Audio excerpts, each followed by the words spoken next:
بسم الله الرحمن الرحيم الحمد لله إلهي سبحانه وتعالى ومهد إسكاله maanta waxaan ku sugannahay meel aad u qurux badan jawigeedu aad u degan yahay waqtiga aadka u qurux badan waxaan wada qaadanaynaa kooxdii hidaha iyo dhaqanka Somaliland Cultural Academy halkan garabkayga midig waxaa fadhiya Xuseen Dhaanto oo ah gudoomiyaha kooxda Xuseen oo mikrofoonka maanta aad iskale ما شاء الله آدي أدود ما سنتهي مصطفى صلب وي حالكنا وحنا كسلام يا مد إسلام كامل كستكو سوي وحنا كسلام يا سلامة السلام السلام عليكم ورحمة الله وبركاته أنت ما كجاي مع ضو كل يوم حق داش إذا فردي ما تريس Somaliland Cultural Academy الرقمات كيده هي دقنك قبل كأوضل يكون مجا بحي Somaliland Cultural Academy أنا جو مجا عيجي حسين مهدي إبراهيم ما أنت حالكن كشيء جيا إن أقول مني إن فرحات وقت فرحات شوي قروح بدن رومانتي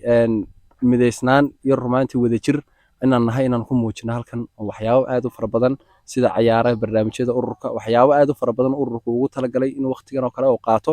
inaan romanti aan soo bandhigno way aad iyo aad marka loogu faraxsanahay Mustafa inuu igu soo dhaweeyo mar walba inaan wada joogno Mustafa aad baad maasan ilhaan oo garabkayga midig fadhida oo iyaduna shaaha shushubaysa farxad darteed bal iyadan mikrofoonka siin doona maanta maalin weyn weeyaan aad baan faraxsanahay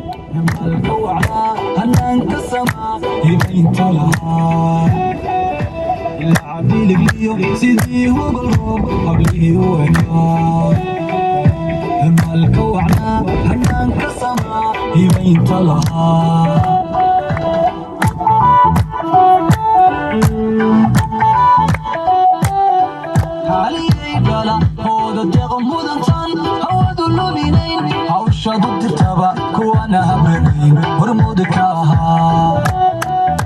أما أنا هبلي الهيس لا قريب وحيه هندسين الهيس لا قريب ويجي كيف كيو إدها لا قريب إدها لا قريب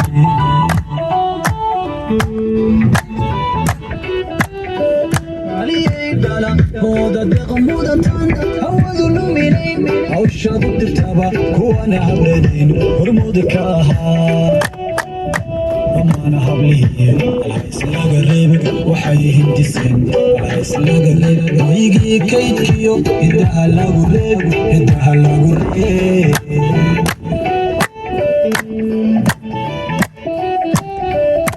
روين كاكاشالي إدانو لحيني إدانو لحيني إتيا دقنك هويا يا الله لي ويا الله لي